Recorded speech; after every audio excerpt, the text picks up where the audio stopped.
Good evening. Hello. Sir, we can hear you. Okay. Full screen. Okay, visible. Sir, please double Yes, click. sir. Yes, sir. Now we Visible can now. see, sir. Visible, Okay. sir. Thanks. So, good evening, respected dignitaries of the ASAMI, eminent panelists, and all the participants. It's my pleasure and privilege to give the keynote address today. I feel doubt whether I am really eligible for that or not. However, pediatric deformities are very common in our country, and in district hospital we had to face it, and now it's a medical college, we have to do so many cases.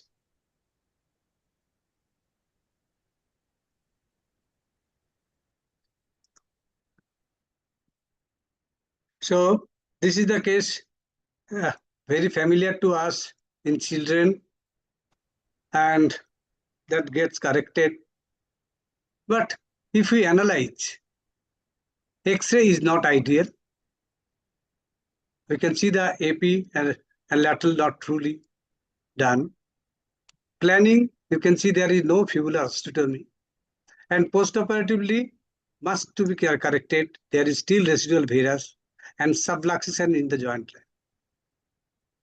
Besides, future risk of recurrences and LLD is there. So, pediatric problem is different from adults. In that sense, its deformity is dynamic. Growth worsens or help correction. Usually multiplanar, acidoid shortening, and future arthritis risk is there. We know the opportunity of the Ilizarov with gradual correction and combined corrections. But not frame for every deformity. We can choose the growth modulation, osteotomy, internal lengthening, or hybrid fixation appropriately. Planning is now digital, which helps accuracy and joint line based gait awareness and psychological sensitivity, so that child and family members are to be convinced. Success is measured ultimately by function, and therefore participation and durability very, very important. We can see that apparently she is happy. She came to the follow-up. She says no, she's feeling no problem. But we know, we should be aware that that kind of deformity can lead to problems in the hip, knee, or ankle. So we should correct it and analyze it. Objective of my today's talk is to reframe that when Ilizarov is right philosophy, not only the right device, is the philosophy. Execute a plan that's reproducible decision making for pediatric deformity analysis. Execution where technical principles are essential to reduce the complications. What are the other modern options and humanitarian aspect, particularly in children, school going and family members' involvement, their emotions should be kept in mind. Ilizarov is not only just a tool.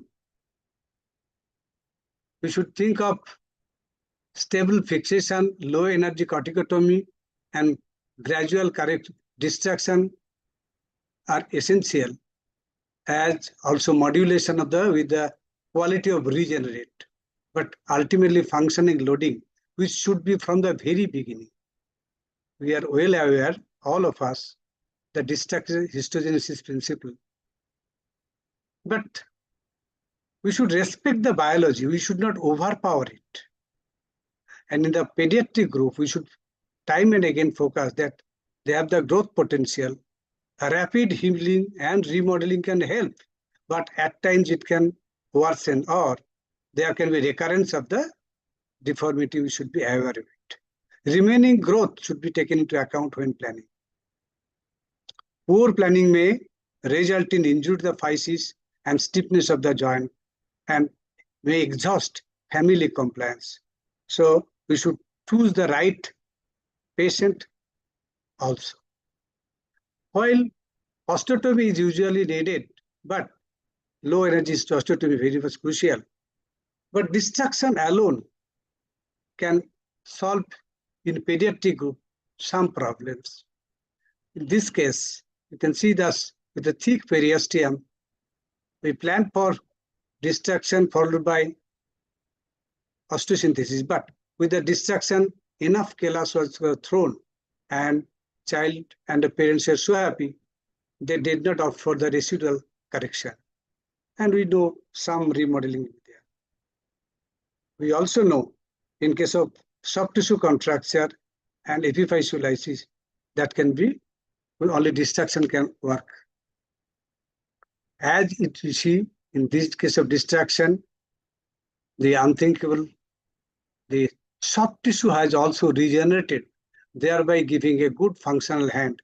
After 10 long years in this pediatric patient, destruction is very.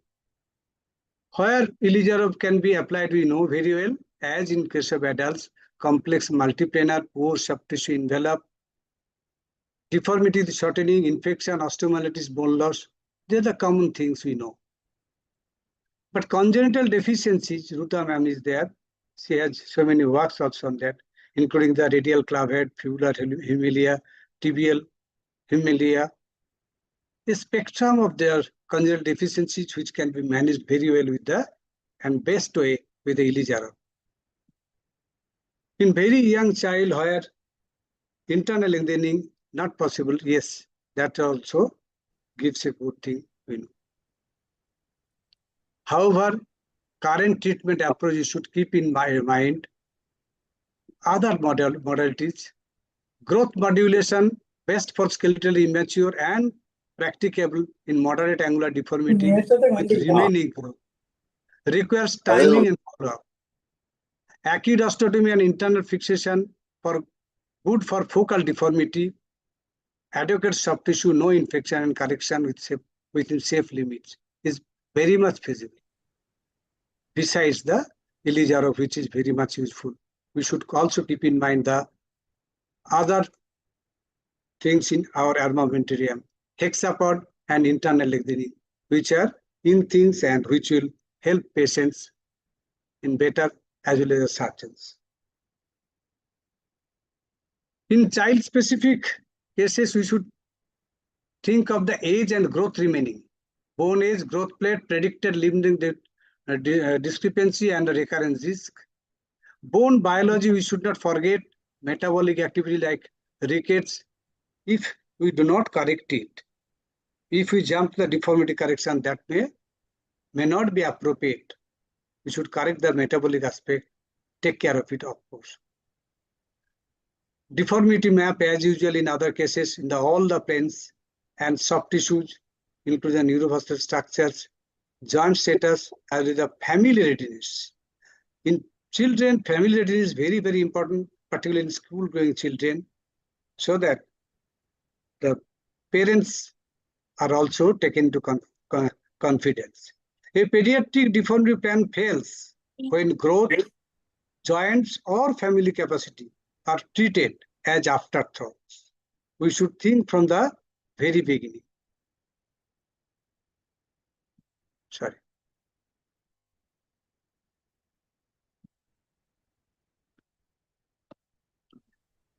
Now, deformity analysis you all will know, but this is, I think, always should be highlighted in any address that mechanical axis, joint rotation, cora, transition plus rotation, length discrepancy, and physical contribution plus recurrence risk in children. Correct the deformity at its origin, protect joint lines, and plan length separately from the alignment. If we think of the decision matrix, that in clinical scenario, mild to moderate, yes, guided growth can be a good option. rigid multiplanar, shortening plus deformity, infection plus bone loss. Of course, Ilizarov is the best thing. And in adolescent focal deformity, internal fixation may work, particularly uniplanar. So indication is not based on deformity angle alone. It is based on growth, biology, joints, and soft tissues, as well as the family capacity and the economics of the condition of the patient. Hexapod or internal lengthening not always possible for every patient, we know. Now planning, while planning a Ilizarov fixation or correction of the deformity, we should think of the also segment of the deformity, osteotomy level, hinge placement and start strategy, purchases, fixation purchase and joint protection.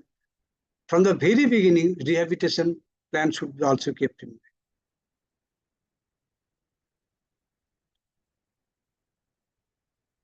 We know the advantage of hexapod, which 6-axis correction system in our own system of date fix. The angulation, translation, rotation, length can be corrected simultaneously. Surgeons are immensely benefited. Useful for complex multiple deformity and residual post-operative adjustment is possible. Software planning improves the precision and accuracy is very, very critical, though cost and learning curves are issues. Rate rhythm, as usual, is no only difference in children. It's a very faster regenerate formation. So if we are not careful, consolidation may prematurely result in the destruction may not be possible in some cases. So rate accordingly should be adjusted with the regenerate signals, whether good, too fast or too slow. However, knee ankle movement, even in children, we know, as well as nutritional status in the children should be kept in mind. Now, common is the tibia, which we know, few cases, so Blount's disease or severe Bera. These are the real cases where the hexapod as well as the Ilizarov things along with hexapod is very, very useful. Also in the congenital pseudoarthrosis, and however, commonest in our country we face is the infected non-union or bone defects. Now, in case of femur lengthening, we should only think that is very hard deformity correction. We should keep in mind the joint. That should always be an issue, so that it should be always protected, that at any cost we should try to save the movement. Knee stiffness and subluxation should be avoided at any cost. In case of foot and ankle, we know the rigid foot and ankle deformity can be corrected, though there are controversies and many options for how to create the best frame. In the IOCON, we had so many faculties, and everyone had different types of foot frame for the same deformity. So that's the beauty of the Ilizarov. However, Ilizarov is the relapse trap foot, rigid equinus, or deformity after even infection trauma in our country are very common, and that can be used. We know the principle. It should be there plantigrade foot with painless, not always like the other foot. We should always make it cautious that it should not be always or equal to other foot. It should be braceable, it should be plantigrade, it should be functional. Fibular hemimelia or tibial deficiency or CPDC spectrum, we know. Counseling is here very important. We should not promise equality of limb length. We should think of the staged, honest, functional pathway, and it's a multiple times with growth that may need again redo surgeries. The school as well as the cost and psychological aspects should be discussed from the very beginning. Deformity correction, we know, is after infection is common in our country. That is, in fact, most common indication. We should diagnose whether active infection, sinus or bone defect or joint status. Debridement culture, antibiotic soft tissue strategy should be adequate. Whether acute docking or gradual transport, we have to decide. Lengthening as well as the alignment, both should be corrected. Prevent recurrence, joint stiffness and refracture. And always rehabilitation should be from the very beginning our aim. Ilizarov is often safest reconstructive beat when infection, bolus and deformity coexist to get the union. Complications are very common, and we Ilizarov surgeons should be prepared for the pin-track infection, neurovascular stage, premature consolidation, joint stiffness or regenerate failure. But psychological fatigue and counseling, therefore, very important. If not done properly, then the patient and surgeon both will be at a hell. So proper mental preparation should be for of the patient should be very, very crucial. Right child, right family, and right follow-up interval. Follow-up should also be critical. Rehabilitation before surgery, during correction, and after removal. In every phase, very, very important. Before surgery, we know that assess the range of movement and muscle strength. Exercises and pin site care. Plan school, travel, and caregiver responsibility. During correction, the joint range of motion and muscle activation. Sprint for equinus or knee flexion. Weight bearing as permitted. And after removal, protect region with cast base as needed. Follow up till the maturity. Without outcome measurement, we surgeons may feel we have done a great job, but patient may not feel so. When I analyze each and every case, I feel deficiency in myself and always scope of improvement. So alignment, function, treatment burden, and patient-centric patient response, how the patient feels. That is patient-reported outcomes that are more important nowadays, and as also growth durability.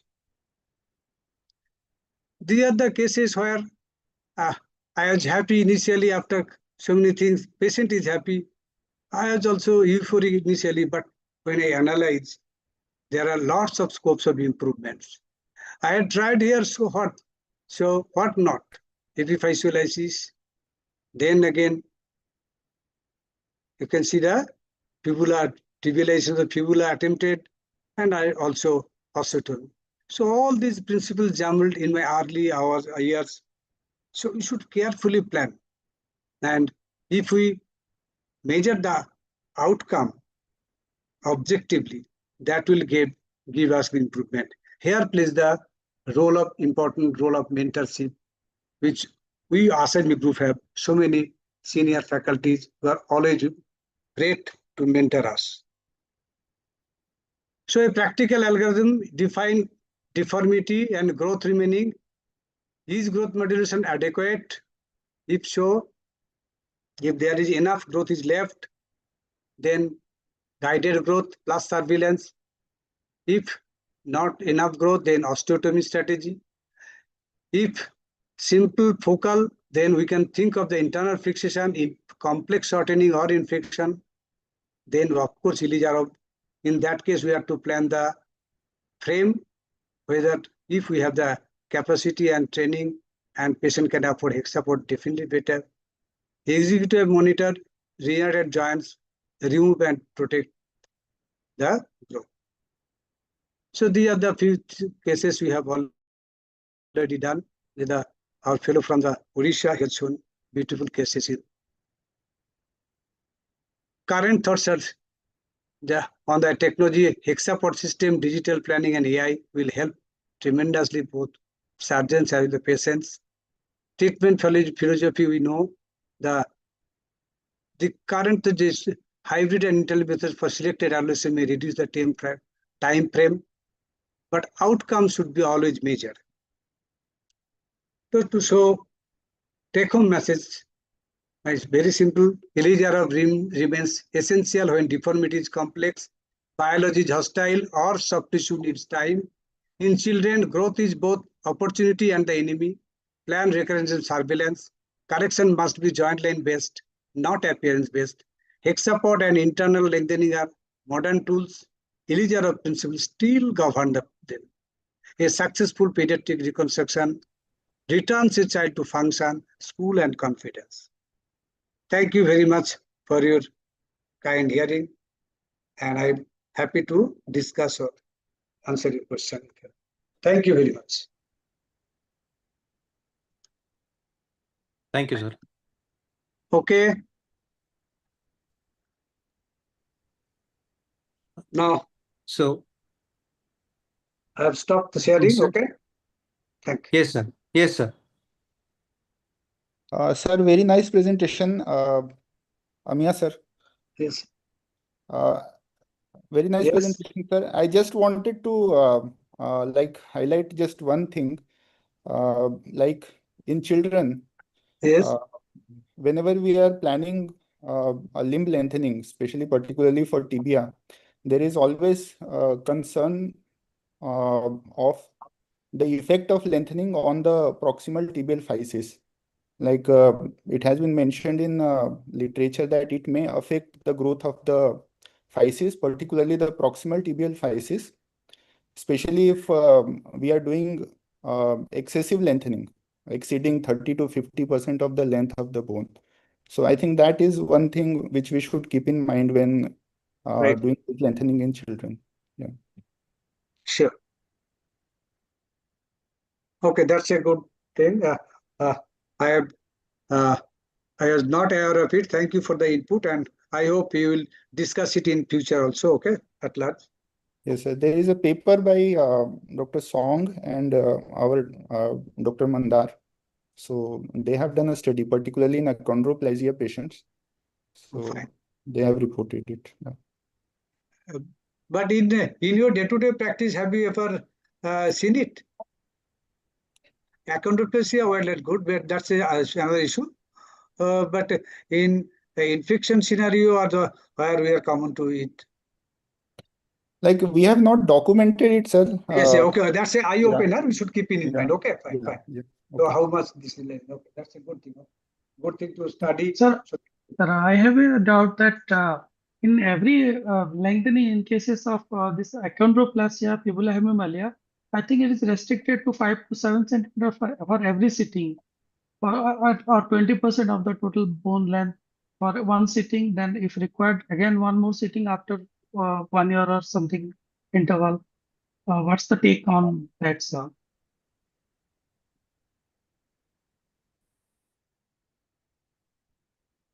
Ruta is there. She can highlight. I have no idea about it. Yes, what you said is absolutely correct. I agree. It's always better to go for small multiple lengthenings than doing a huge lengthening in congenital deformities like fibular hemimelia. Right. And yes, the point raised by Ritesh is absolutely valid. We should never exceed 50% of the length of tibia. It can affect growth from the proximal tibial physis. It's a known fact. And in congenital deformities, yes, that's the best policy to go for multiple short lengthenings. That, reduces complications also. Okay. And it's Okay, ma'am. Thank you, ma'am. Yeah. Sandeep, sir, your thoughts on this regarding lengthening? No, I agree with Ruta completely.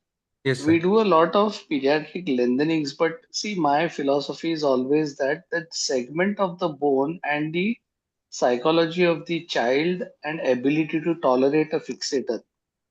These two things have to be taken into consideration. So typically for a congenital lengthening, I will not even attempt it before the age of 6 years.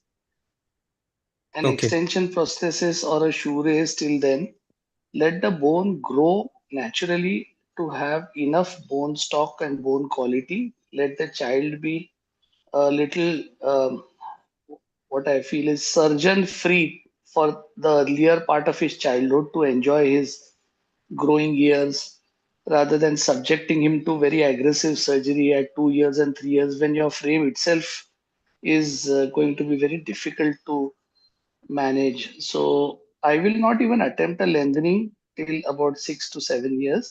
And then fragmented lengthenings, I will always advise families that we will try to do maximum 3 inches, but very Okay. often between 2 and 3, and then let it grow again and we can repeat the lengthening. But don't do too much at one stage. And that should be helpful. And for extreme hemimalias like PFFDs and with concomitant fibular hemimalias, I've now really stopped trying to be a Superman, and I simply give extension prosthesis because I've seen the misery of the families over 15 years to 20 years. Simpler to give them an extension prosthesis. Okay, sir. Thank you. Thank you so much, sir. Hello? Sandeep, that depends upon the predicted length, shortening, If it is doable, if it is within doable range, you can go ahead and do it. Ruta, that is a very, very double-edged sword. What is doable in your hands may not be doable in half of India's surgeons' hands. Whereas it sounds very exciting when it is put up on conferences or in textbooks. Okay, it works very well in a textbook. In real life, what is doable theoretically is not doable. And having tried being the doable in the early part of your career, wisdom, I think, comes with long-term follow-ups. Okay. Right, sir. However, we should discuss our young generations are doing wonderful things. I think some of them may, if take it, that will be not a far dream that many Indian patients can be benefited from it. With the Ilizarov, they are doing great things. Okay, thank you, sir. But that should be taken very Hello? at the serious. Hello? Yes. Yeah, one question. Yeah, what Yes. is the treatment policy in posteromedial bowing of tibia in a newborn child? Posteromedial bowing of tibia. Observe till 7 years of age. It Observe. corrects itself. And then if there is more than 2 centimeters to 3 centimeters of shortening, and monitor it till about 8, 9 years. If it is consistently the same, you can do early lengthening. If it is progressive, you might need 2 sessions. Okay. Right. Thank you.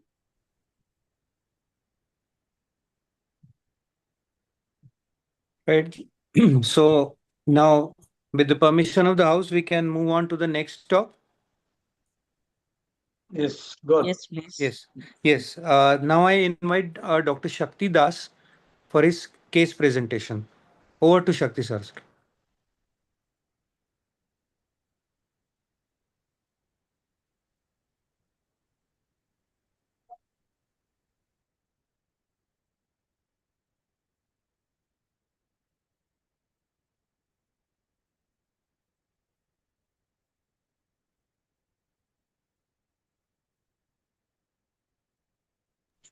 Is it visible now? Yes, sir. Yes, sir. Visible. Okay, thank you very much. So, good evening, all of you. Actually, I missed the ASAMI Con this year. So, once this Srinivas invited me, I am thankful to all of you to again meeting all of you again in this webinar. So, I will present congenital abscess tibia and some of my experience, and mostly one case I will show you. So, congenital abscess tibia, if you will see, this has been classified first by Jones, then Weber, then ultimately a final classification I can say we following is by Valley. So as per this classification, I will present one case. Enter.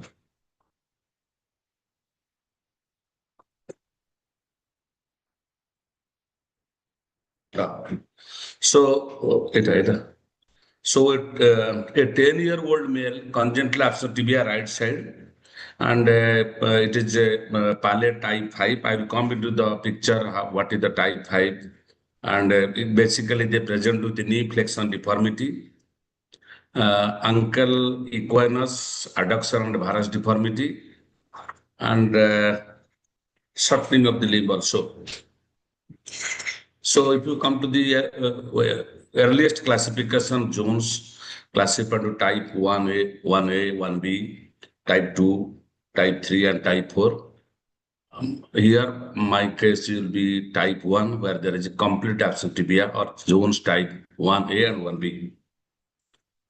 Weber classified it also, and as per Weber's classification, my case is type 7AB, complete absence tibia with ankle deformity and knee deformity.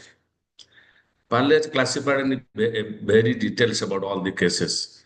So many types, part of the tibia present, proximal part, distal part, ankle deformity, diastasis is there in the ankle area, especially in the complete absence, whether patella is present or not. So many types classification is in detail, and many types of reconstruction procedures also described in the knee area also. So basically, I want to discuss about these type of cases where there is a congenital absence of the tibia. And I find whatever this, if you see for the zone show, when they have described all these methods, most probably at that time, distraction method is not there. So they must be doing some procedure described. Those who are maybe very young child, say 2 to 3 years, in which one stage they have done it, but distraction was not at that time, not in the treatment protocols. So they have described some procedures like Brown's procedures, tibio-talar arthrodesis in one stage. But Ilizarov has described it after the distraction, which is possible in, suppose a child is more than 10 years, 12 years, 14 years, we can do whatever necessary, because distraction procedure which does without any neurovascular complication or without any bone shortening, you can say. Suppose you describe and you centralize and do some bone shortening, there may be problem, there may be a shortening of the limb, gross shortening. So that can be avoided by distraction. So no doubt distraction is a boon for this type of deformities. So I want to show some of the other cases also. You can see this one, right side one. This one is also same. Another type also you can see. Many types, same type. Jones type 1 and Palace type 5. Again, these cases I want to describe one case. I have seen this sometimes is also familiar. The father is suffering from same bilateral congestion of tibia, same type. And the child has also same type of deformity, bilateral congenital tibia. In our country, sometimes where the treatment most probably not available, they move on their knees also. So no doubt these are not acceptable nowadays. They have to work. So many types of braces, so many types of orthotics has improved. So we have to give them a useful limb. Again, their child. This is, you can see the deformity. They are neglected. They are bound to travel by or transport themselves by a tricycle. So let us come to Palace type 5A. Palace type 5A is complete absent tibia, patella present, flexion contract of the knee, equinus, varus contracts of the dislocated foot and ankle. It is a complete dislocation of the ankle. Type 5B, complete absent tibia, no patella present, flexion contract of the knee, autocentralized fibula, quadriceps present, knee capsule present. Type 5C, complete absence of tibia, no patella present, flexor contract of the knee, dislocated fibula, quadriceps absent, no knee capsule present.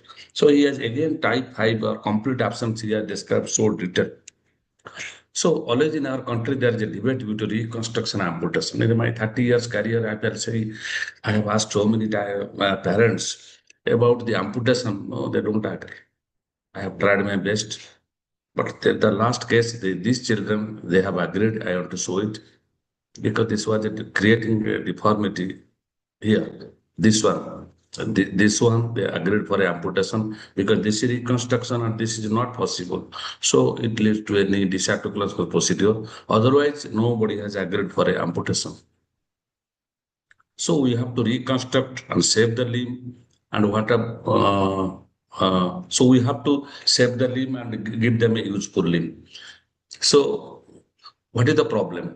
Complete absence of tibia presents the biggest challenge for reconstruction because there is no knee joint. So while ankle fusion, if you will see any case, if you do ankle fusion, it gives a good function with little disability. But knee fusion leads to significant disability for sitting and climbing stairs. So it is preferable to avoid a knee fusion. Even if active knee motion, suppose I reconstruct and give a little bit movement to the knee joint, even if active knee motion cannot be achieved, still a mobile knee joint supported by a brace is preferable to a knee fusion. Suppose sometimes they can walk with a brace, maybe below knee, maybe above knee, orthotics with while they are walking or sitting on the chair. If knee flexion is possible, they can sit in the chair also with orthosis or without orthosis. So our treatment plan is Ilizarov distraction. I have gone through the palace, all the papers. They have used always described by hexapod. But I have done all the distractions by Ilizarov method, and no doubt gradual deformity correction knee joint, then followed by knee reconstruction, and followed by a ankle and foot stabilization. These are my treatment plan, followed by lengthening. So I will show a clinical photograph, radiograph of the right leg of a 10-year-old boy with tibial hemimelia. Right side has got palate type 5A tibial hemimelia, flexion contrast of the right knee, and the equinovarus and adduction foot deformity. So this is the case where knee flexion deformity, no tibia is present. Ankle and foot are all adducted and there is dislocated also. Only fibula is present. This is a 10-year child. So first, when a surgical procedure, I go for surgical procedure because while distraction, there may be a epiphyseal, diaphyseal separation by the traction method. He has described it. So we give a temporary epiphyseal disease where in the fibula, which is hooked at both ends, so that while it distract, it will not separate it. That is first. Suppose I give a 2-stage, only knee in the one stage and ankle in the one stage. So suppose I go for knee distraction first without touching the ankle. At that time, same wire can be attached to the distal ring also. So that only distraction will happen in the knee joint. If I will want to do any single stage, then I will think about the epiphyseal disc hooked at both ends and closed, so that when I distract it, it will not separated, and only the knee will be distracted as well as the ankle and foot will be distracted. So one or two femur constructs and one ankle and foot constructs, one wire across the neck of the talus and fixed to the distal ring. If I do in the one stage, if not in one stage, so then not in the neck of the talus. If two stages, then distal intramedullary wire fixed to the distal ring for knee distraction only. So distraction phase goes on. So after the application of the Ilizarov, fibular head is centered under the, I check on the X-ray. Once I see after the distraction, fibular head is centered and the talus is also distracted from the fibula. Then I give 4 to 6 weeks in the static phase. So that soft tissue gets relaxed. Then the second surgery, removal of the Ilizarov apparatus, followed by centralization knee joint and centralization of the ankle or fibulo-talar fusion. So this is the method. You can see the 2 rings on the femur and 1 ring also in the ankle and foot, followed by distraction. Okay, 2 minutes. So I check it. One distraction is you can check once it is distracted. Then I check it. You can see the X-ray. It is distracted up to the level of the knee joint. Then it is straight. Then I open it, remove the ring. Then I do the Brown's procedure. It is a centralization described by Brown long days back. Only this centralization of the fibula to the knee joint or to the femur. So this is the Brown's procedure in which by the anterolateral approach, fibula biceps is released, lateral popliteal nerve, we have to check it, and then fibula taken to the center of the knee joint. And in the distal area also, we open the ankle fibula and ankle joint, then it is centralized, and also this is the knee joint. So fibula patellar fusion, complete release, distal fibula sharpened, distal of the fibula was fixed to talus after removal of the cartilage, and K-wire passed from the calcaneus to talus to fibula to the femur direct and immobilization of the AK cast. This is after the two-stage procedure. This is the second procedure, then plaster, and ultimately this is the result I get. Then after some time, I remove this K-wire around 6 to 8 weeks, followed by orthotics, where the child is able to walk, any length adjustment also by shoe edge.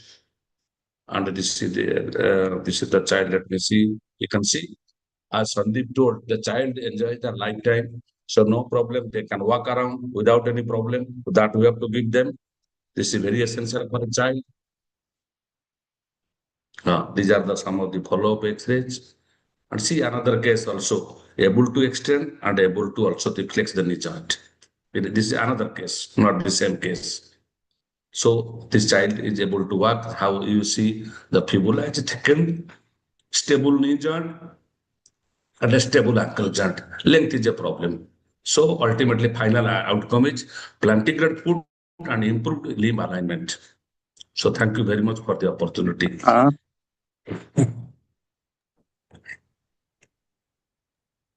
Thank you so much, sir, for a wonderful presentation.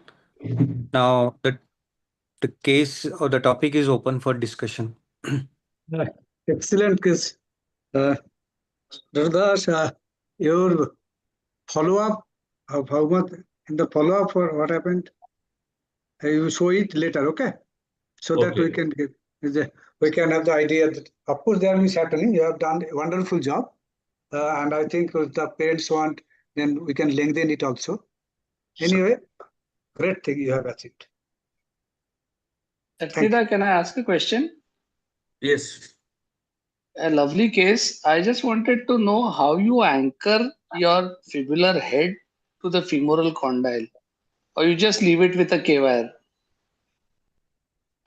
Because I keep some of the tendons in the, basically I keep some of the tendons in the upper end of the fibula or any soft tissue attachment, like say some part of the biceps or the fibular collateral ligament, which also I attach with the quadriceps and other soft tissue around in the knee joint with the capsule, so that it will may be mobile, but it will not displace.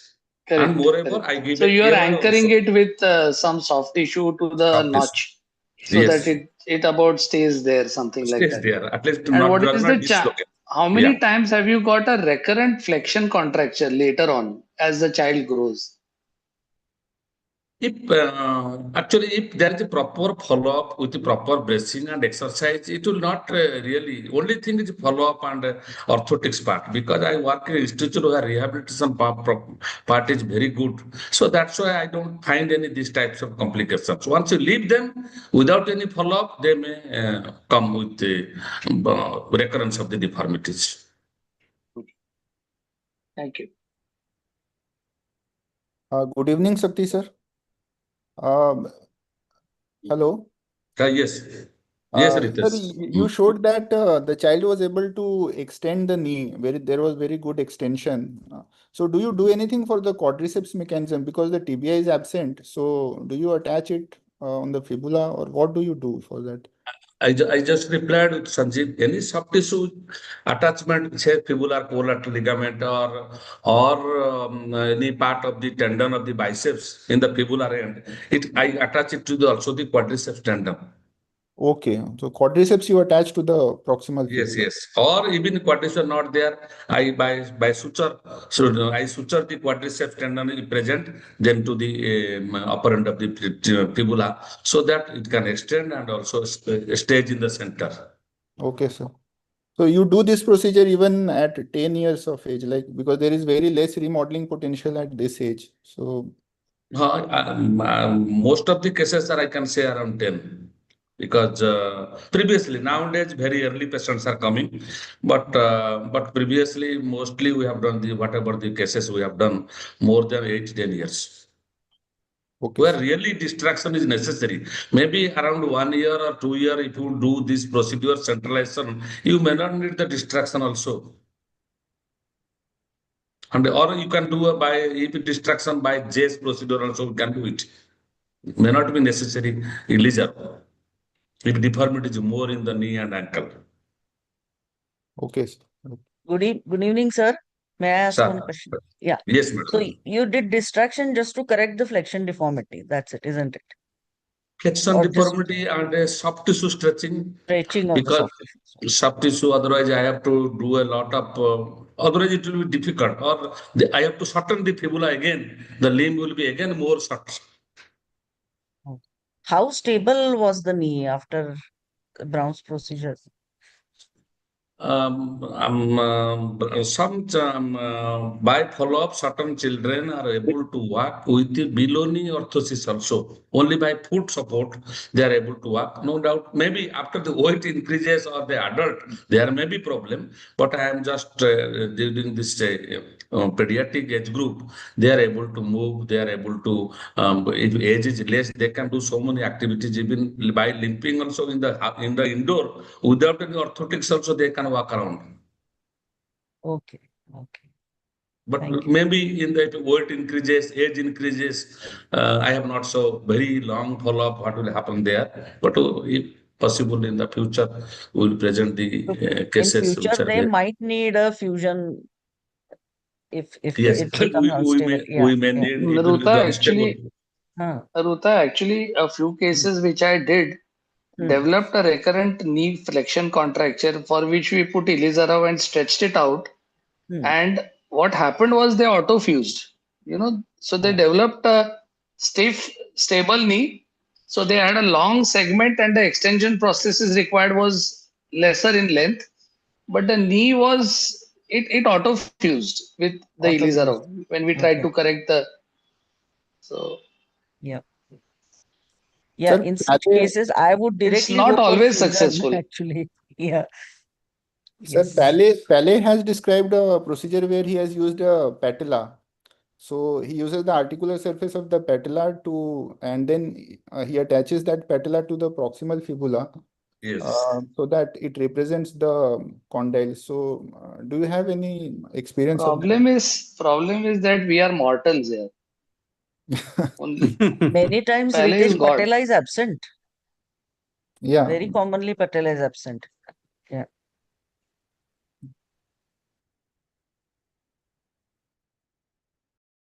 Okay. So thank you so much, sir. Now move on to the next, Rajesh Rana. So I invite Dr. Rajesh Rana. Yes, I'm sharing my screen then. Yes. Yes.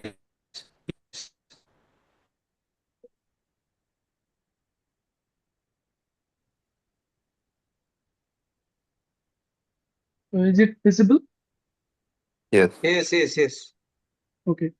Good evening, everyone. Thank you for the opportunity. This is a 13-year so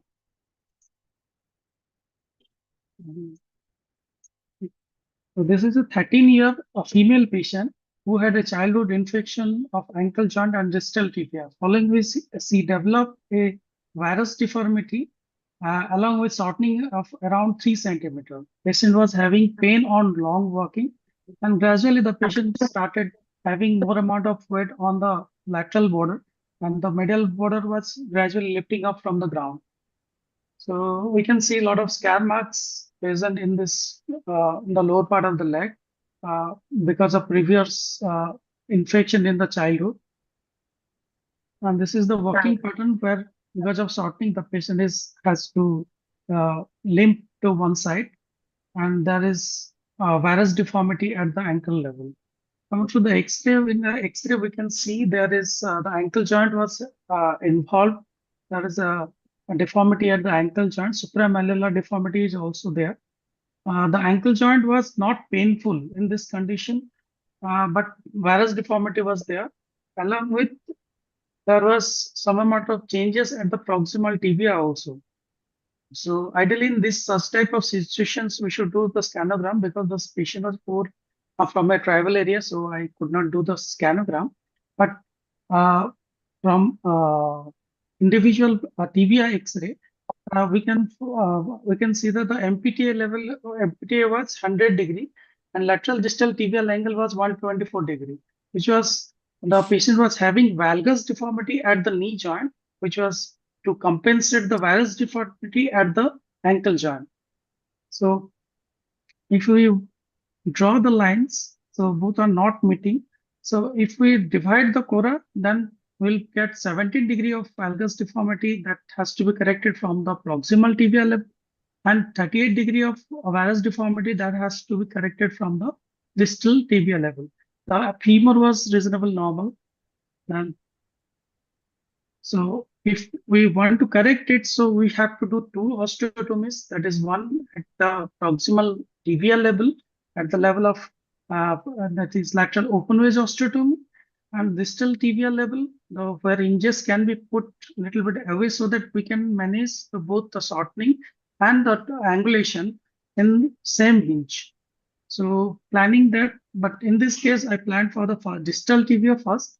Then in later sitting, if after scanogram, I wanted to shift the second procedure, the proximal tibia, for later.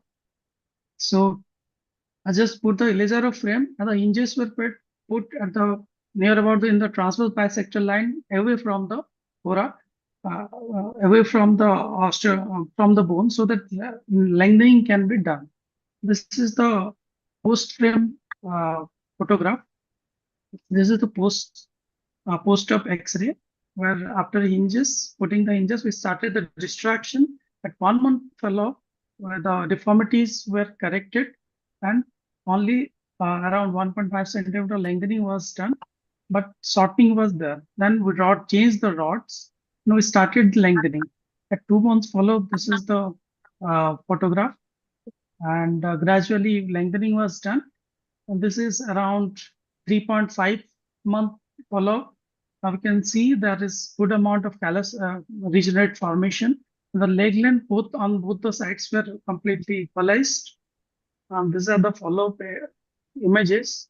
And this is the 5-month follow-up, where we can see there is complete formation of the maturation of the regenerate, along with there is correction of the varus deformity. So this is the post-frame removal, where we can see we have reasonably corrected the lateral distal tibial angle up to 91 degree, but the proximal still stays at 98 degree, which will need another correction. And this is the follow-up X-ray, follow-up photo. This is during the follow-up, and this is the video. The right video is during the time of removal. So points to discuss that compensatory deformity at knee always should be seen if one joint is involved due to deformity. In chronic period, we get compensatory deformity in the adjacent joints. And scanogram is must in all cases. In this case, I was not able to do, but it should always be done to find out whether there is any other compensatory deformity in any other joint. Osteotomy rules works well in this type of scenarios for correction of the deformity. So coming to the second case, this is a 3.5-year-old male child who had a rigid CTEB. Density casting was done 15 times before coming to us. This was the deformity, and we put Ilizarov frame in this case and started distraction. Around 1 to 1.5 months, we were able to correct the deformity, and we put a cast for 1 month and gradually for the braces up to 5 years. And case 3 is also same, 4 years female child with rigid CTEB. Density casting was done 14 times before presenting to us the deformity. This was the deformity. So in this case, the same Ilizarov frame was applied and differential destruction was started. And gradual correction was achieved. And these are the follow photographs. And after correction, this is the deformity. After child also now 6 years, there is no recurrence, and patient is doing well. The differential destruction principle used in cases of CTEV correction through Ilizarov principles. Destruction makes joints supple. Ponsity method is the first choice in all type of cases. If only in the rigid, syndromic, or failed cases, better can be treated with Ilizarov. Thank you.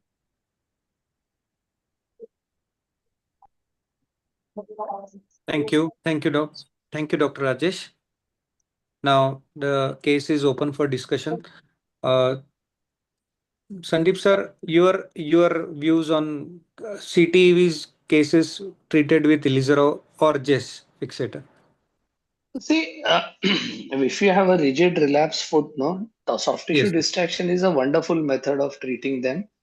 The tool is not important. The tool is what you are comfortable with. If you are trained well with Ilizarov, I find Ilizarov to be a little heavier frame. In the younger child, I am happier doing a Joshi fixator, chest fixator, or Umex fixator with the same Yes, sir. outcomes. If it's an older child, then probably a heavier fixator like Ilizarov. But soft tissue distraction in a stiff, scarred foot is the way to go. I'm all for it. Yes, sir. Yes, sir. Ruta ma'am, Doctor, your yeah, views? Dr. Rajesh, I have a Yes. question about the first case actually. Sure. In the first case, why didn't you correct the proximal tibial deformity as well in the same with the same frame? You know, you could have done a double osteotomy, and Yes, ma'am. the deformity, valgus compensatory deformity was just 10 degrees. You could have even corrected it acutely. But Yes, ma'am. you had applied three ring construct, and you could have done a double deformity, double osteotomy. Yes, ma'am. That was that would have been better, ma'am. But scanogram was not there, so that's why I was a little bit skeptical. Otherwise, it can be done, and that would have been a little bit better from this one.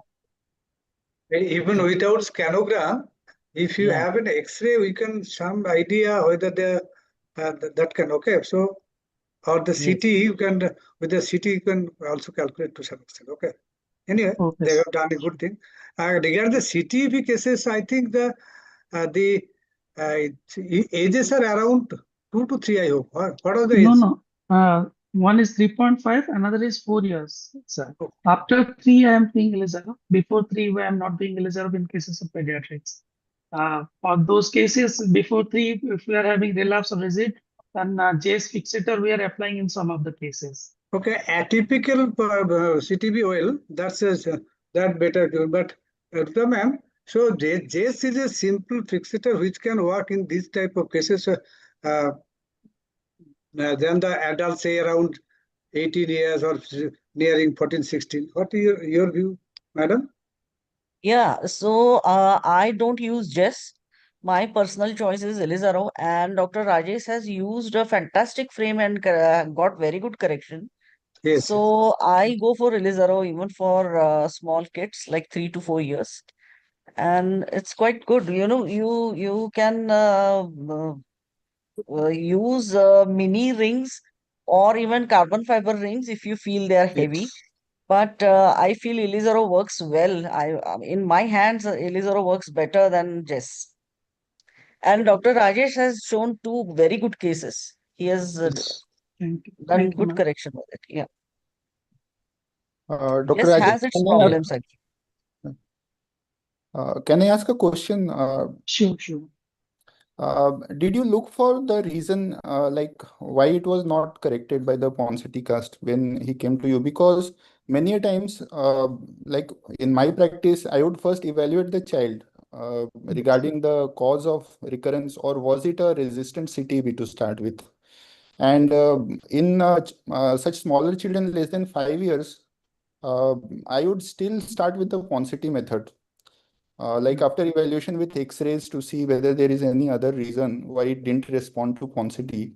I think this age is good enough to restart the Ponseti method, and if it still doesn't correct in my hands with the Ponseti, then I will consider for distraction with JS or Ilizarov.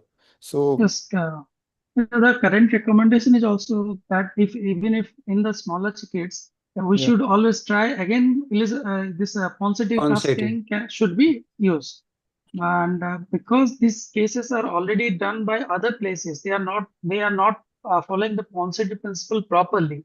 That is the first main reason. Other Right. than syndrome, if it is a syndromic, then that's a different scenario. But yeah, sometimes what happens after 14, 15 cast, the patients, parents, Right. they are fed up with repeated after coming 7 days, 7 days. They want a permanent solution like that. And in our hand, if the child is more than 3 years, then we are able to give better result with the Ilizarov. But what you said, that is the standard protocol also. All over the world, they are also following that one also. That can also be done. Okay. So yes, very nice presentation. There's one announcement that we have one case by Dr. Vinay from Chhattisgarh. It will be for the opinion, which will be in the final segment of this webinar. So now I'll present a case. So I'll start sharing my screen.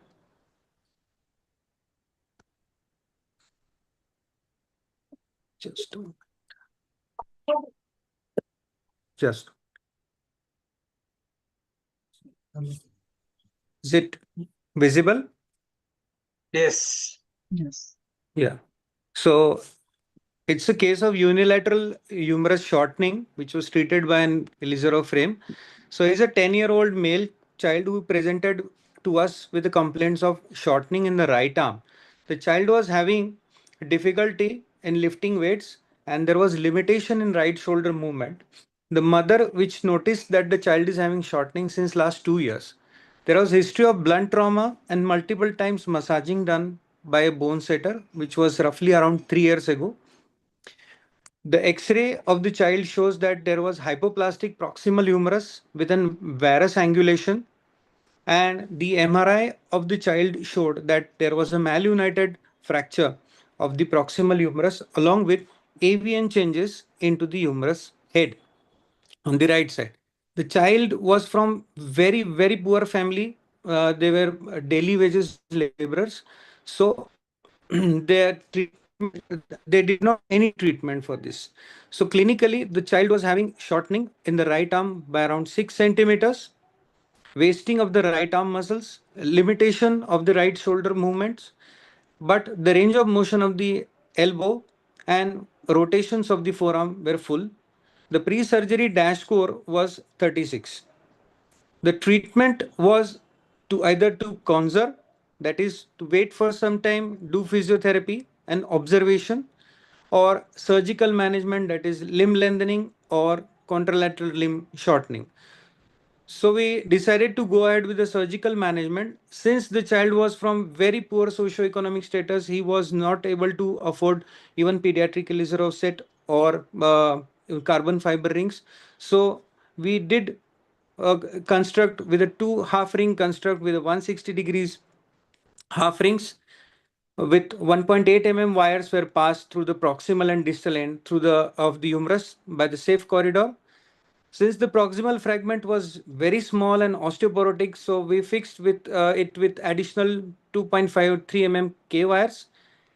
4.5 shank pins were passed on the either side of the proposed corticotomy site, and it was connected with the Rancho cubes. The corticotomy site was in the mid shaft of the humerus, just distal to the insertion of the deltoid, and which was done by an anterolateral approach.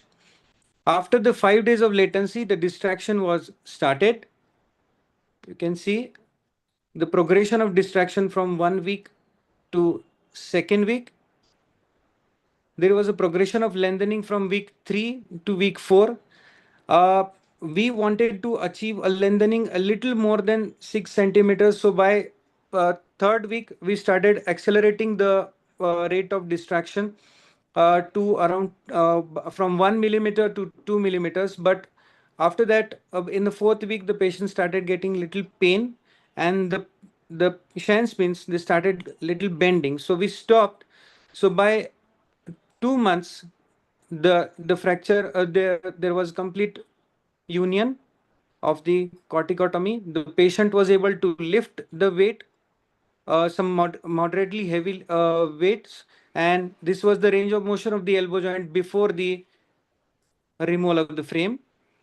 This was the X-ray at 2 months after the frame removal. The limb was braced for 1 month and the patient was subjected for physiotherapy.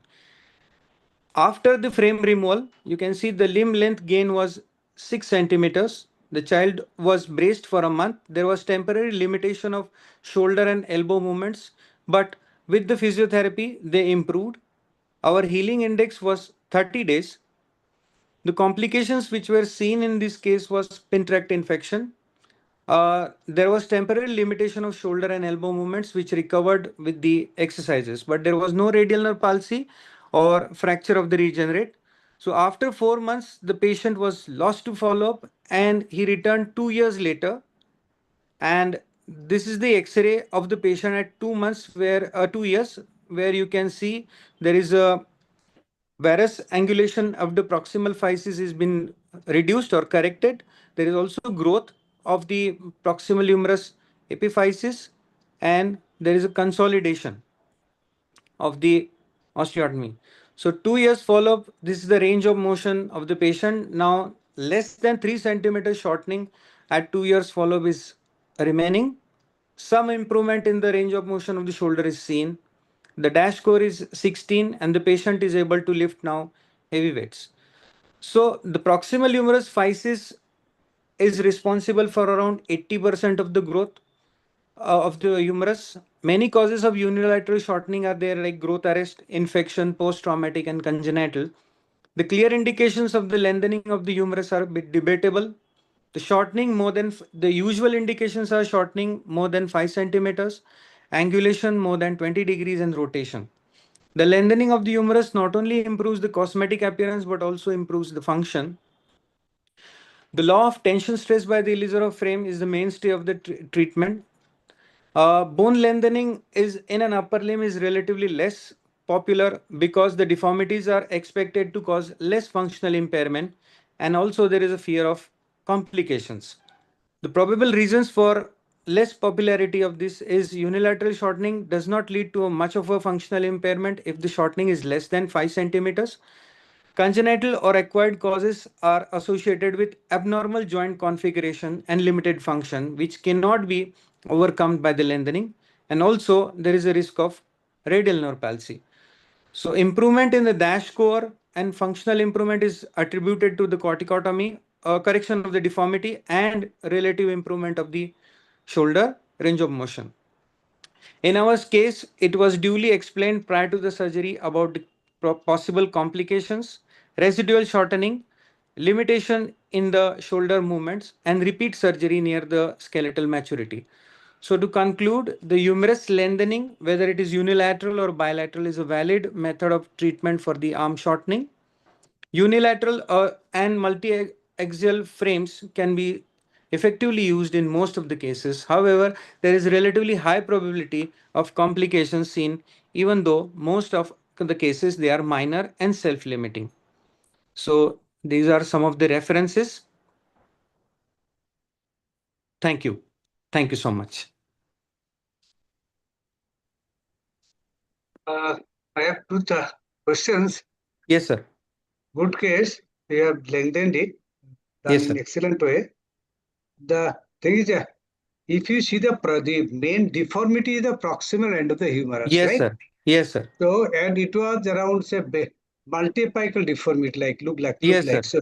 Yes, sir. And what happens, in one view you can see there is a very narrow. But if you, I think CT, if you do the CT and everything, Yes, sir. then what appears to be narrow in the AP view, that is quite broad. Broad. That's Yes, sir. quite Yes, broad. sir. So one such cases, I had shown that they corrected the deformity first, and that also give good result. So my Yes, point sir. is you have done excellent thing, but I think we should you later at this focus Yes, sir. that what is the CT that what is the exact deformity and the curvature of the deformity, so that if you attack that in childhood, that will give a good functional outcome also. Okay. Yes, sir. Yes. Yes. Yes, sir. Thank you, sir. Thank you. Thank you. So with this, I request Dr. Vinay from Chhattisgarh for he would like to present a case for opinion. Dr. Yes. Vinay, has he joined? Yes, sir, he's joined. So please share your screen.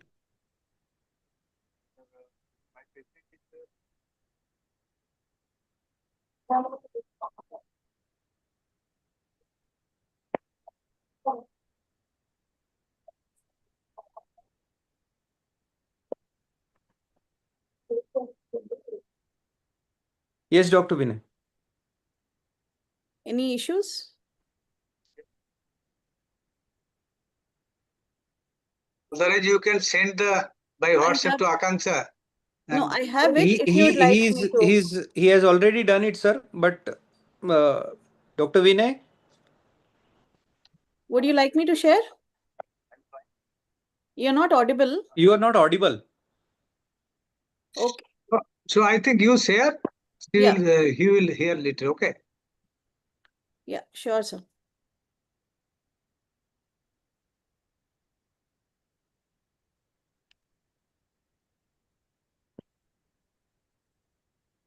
Yes. Is my screen visible, sir? Yes. Okay.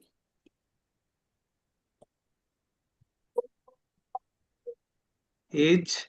These are the two images that I have gotten. Dr. Vinay, you can take over if you'd like. Yeah, a little bit of a case briefing. Can you just give us a brief details of the case? Yes. Age, etc. Yes. Tell the history. Dr. Vinay, you are not audible.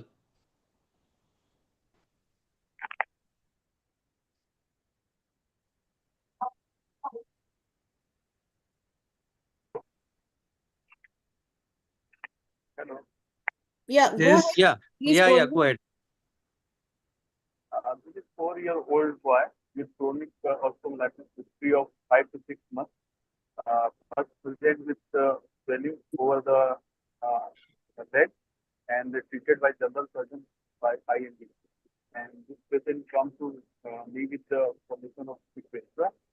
And I have removed the exposed bone sequestra and debrided the infected soft tissue.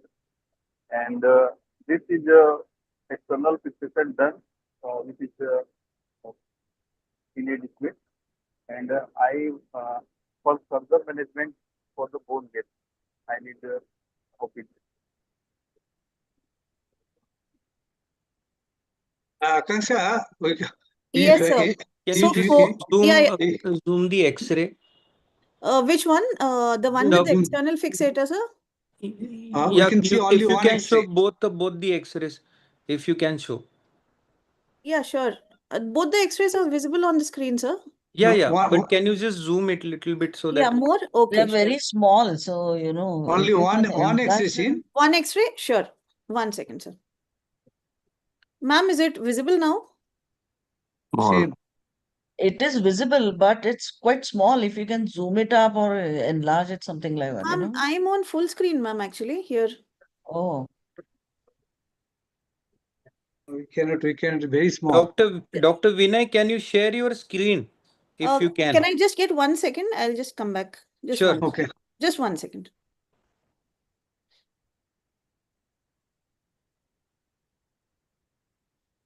Dr. Vinay, can you repeat the brief history? I have Actually, not. Yes, I cannot hear the history. Srinivas, if you have learned properly, then you can tell. Sir, 4 years old Yeah, boy. of He course. said, Yes, Akanksha, 4 years old. 4 years old boy with chronic osteomyelitis. Yes. And he said that the debridement was done. And then the patient has come to him. okay. Who? All For right. which he has applied an external fixator. Okay. And he wants to know on how to proceed with the bone transport. I hope I'm right, Dr. Vinay, on that. Is there infection now or it's clear now? So this is the first section. Okay, very seen very well. Okay, so sequestrum is there. The large sequestrum was there. Okay. Just a minute.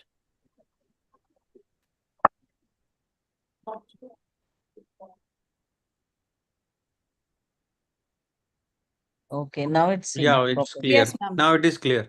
Yeah, just Yeah. Yes.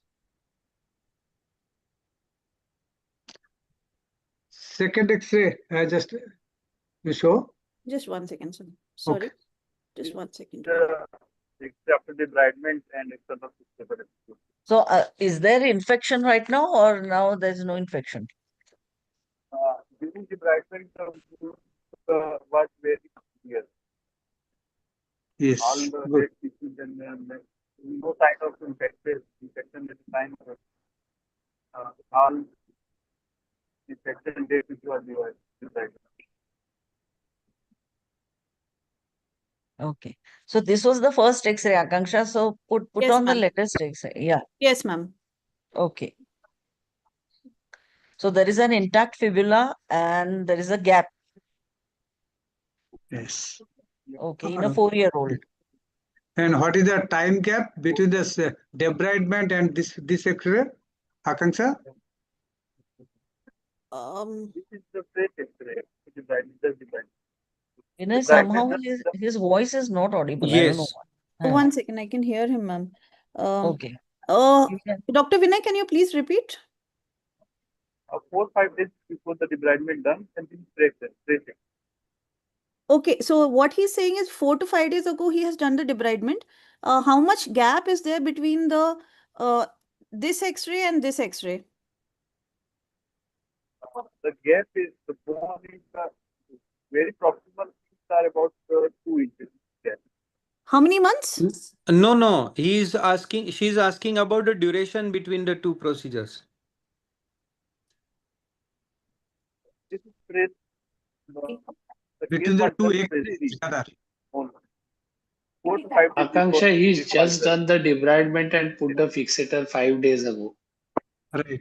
Okay. Yes, I sir. think infection is not clear till now. So, yes.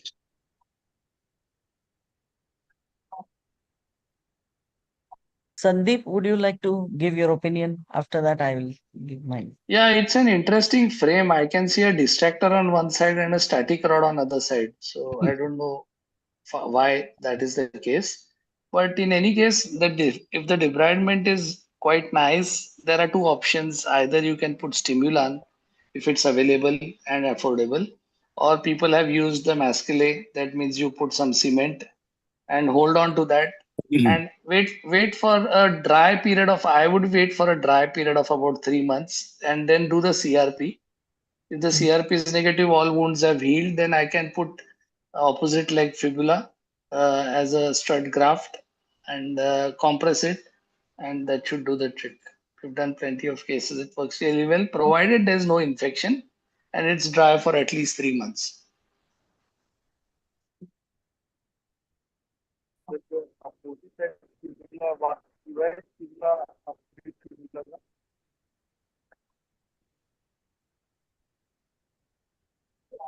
I guess he's asking free fibular graft or vascularized one. See, in osteomyelitis, there is no evidence in literature of vascularized fibula succeeding because all the vessels are fibrosed. And I don't know of any plastic surgeon who can guarantee me that after 8 days that live fibula is still live or dead. So I go with a dead fibula, non-vascularized, and it works very well. So And you pass a K wire in the fibula and tibia. Yes, you stabilize it. If you have your pins in the, like the distractor is still on, you can put the fibula and use the same distractor to compress it. Yeah. This is extraphyseal, so your physis seems to be okay. Provided there is no infection, just put a bone graft there and compress it with the same distractors in the reverse direction. Just compress them and put an intramedullary rod and wait for 3 months. It should heal up. the bone graft from 4 years old. Opposite fibula. I don't want to destabilize this fibula, which is giving stability. Yes. Sir, up to what bone gap do you prefer free fibular graft? Like, is there any limit more than 5 No, centimeters, 7 till centimeters? you can see, you need to, when you take the fibula from opposite side, lower 1/6 you have to leave for the ankle stability, and the upper one you have to leave because the peroneal nerve is there. As much as you can harvest, you can use it. See, the fibula, the issue is that the fibular stud grafting, no, the regeneration and incorporation takes about a year and a half. So you have to be very careful about late fractures. That's about it. Because all the bone has to be replaced by a live bone over a period of 1.5 years. So even if your ends heal, don't be very happy. You protect it with a brace till the whole fibula gets replaced with live bone. Some people fear about like risk of resorption or getting that. If there is infection, it will resolve. That's what I'm saying. If you're in, that's why normally you wait till CRP is normal and 3 months of dry period. Normally, what I would do is, when I distract it and you put, if you have stimulant, nothing like it, it helps clear the infection faster. But I like to give braces and rehab the patient and make him walk. Then there is good vascularity, and that actually, even if there is no periosteum, the epimysium of the muscle, there's good blood flow, and that helps in regeneration of bone very well in young kids. They have great potential for healing. But remember that even if it heals at both ends, the whole length of the fibula has to be replaced eventually by creeping substitution to live bone. So late fractures may happen, so protect them for at least a year. Have you encountered reinfection? Yeah, if you do it too early, yes. Personally, in my series, I haven't, because I wait for at least 3 to 6 months before I do that. But if you try to do it too early, there may be residual infection which may flare up. Yeah. And that is the commonest cause for resorption of the whole graft. Would you consider Huntington's procedure in such cases? Like, so Huntington is an old option, but problem with Huntington again is that the axis of the limb gets deformed. When you try to transpose the fibula, what Yes. happens is that I have cases where the upper end of the tibia then goes into a deformity, or the ankle goes into a deformity because of trying to achieve a cross union. So it's better that you leave that fibula as it is and put fibula from opposite side, which will, it's like a non-vascularized bone graft. Give adequate stability, make sure there's no infection, and you have a very good, well-aligned limb. The problem with Huntington is joint deformities up and down, though you might get union. Dr. Sandeep, what about the formation of the bone donor site, fibula? If you take it subperiosteally, from where you remove it comes back completely. Okay. Completely comes back. Yeah. Yeah, if you take it extra periosteal, then there's a problem. Okay. Sir, what about the donor site lower tibiofibular joint? Do you fuse That's that? what. So you should preserve the lower 1/6 and the upper 1/3 because the nerve is there, and whatever is available in between, that much you can reconstruct very easily. Sir, I have seen valgus deformity in the donor site, sir. Even Yeah, though so we have preserved the lower. Dr. Agarwal from Delhi, Chacha Nehru, has a paper on that. You should read that about deformation of the ankle mortise after fibular grafting. So again, the same thing. If you take it subperiosteally, the whole fibula comes back. If you take it extra periosteal, then there is a chance. Then he has advocated putting a transfixing screw to stabilize the mortise. Okay.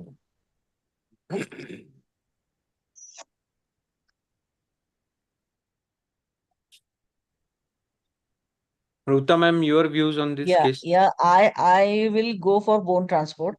I will apply 3 rings, 1 ring in the proximal fragment and 2 rings in the distal fragment. And I'll re-debride it thoroughly and wait till the infection reduces, at least at the corticotomy site. If there Yes. is no infection at the corticotomy site, at second stage, I will do a corticotomy. I'll keep the fibula intact and do a bone transport. Regeneration is good in children and Yes. healing is good. Union rate is excellent. So I'll Yes. go for this option. Yeah. Yes. And no need to touch the opposite side. Okay. Yes, ma'am.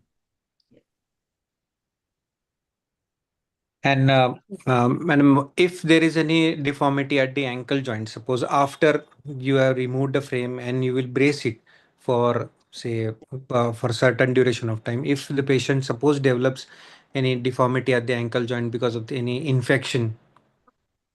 Yeah, so actually the deformity must be due to affection of growth plate in first place because it Yes, was ma'am. a pan-diphasal osteomyelitis. Maybe the lower growth plate is damaged somewhere.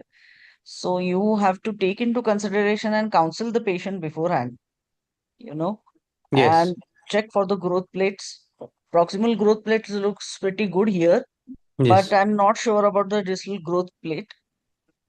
So he might develop a deformity. Yes, that possibility is always there. In osteomyelitis, you never know the status of growth plate. I can't see Yes. the growth plate right now here in this X-ray, but Yes, ma'am. Yes, ma'am. My question to Dr. Ruta, will you consider age, how much the age or size of the tibia, at least? So he's 4 years old. Below 4 years, I refrain from using Ilizarov right away. But this is 4 years old child, and I can very well apply frame in this kid. No issues at all. They tolerate it very well, and they walk around, and usually there is no problem at 4 years. Okay. Very good. Okay.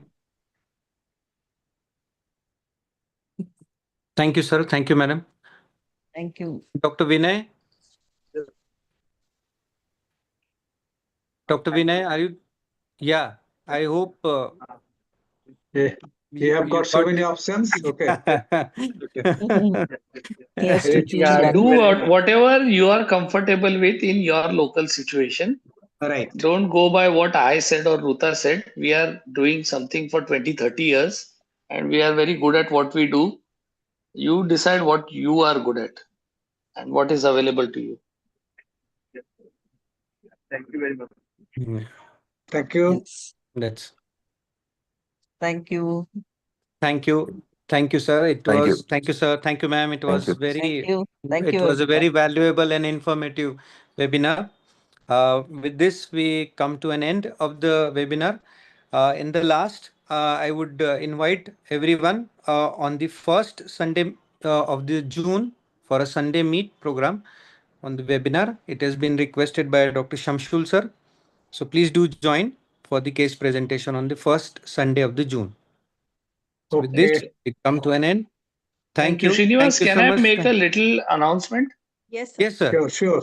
So there is this University of California, San Francisco osteomyelitis and deformity correction webinar on 13th of June, which is Okay, organized sir. by Sanjeev Sabarwal. I had shared on the ASAMI group the Yes, sir. link. It is free of cost, but you just Okay. have to Yes, sir. register. So people who are interested in infection and deformities can listen to a lot of international faculty. It's about 6 hours webinar from 6 a.m. Pacific time. So that should be, I think, in the evening at our time, 7 o'clock or something. So Yes, those who sir. are interested from Asami should register. It's free of cost. Okay. That's a great. Sure, Sandeep, sir. can you please reshare the I'll yeah. put that on the Asami group again. Yeah, please. Okay. Sure, sir. Sure, Okay. sir. Okay. Thank you. Okay. Sure, Thank sir. you. Thank you very Bye. much. Thank you. Thank you so much, sir. Thank you so much, madam. Thank you so much, Amiya, sir. Thank you so much, Shakti, Okay. sir. Thank you, Rajesh. Thank you, Ritesh, sir. And thanks to Akanksha. Thank you, sir. Thank Okay. you. Good night, all. Thank you very Thank you. much. Thank you so much. Exciting to everyone. see Good so night. much enthusiasm. Wonderful. Okay. Thank you, Thank you, sir. sir. Thank you, Sir, sir. with your permission, I'd like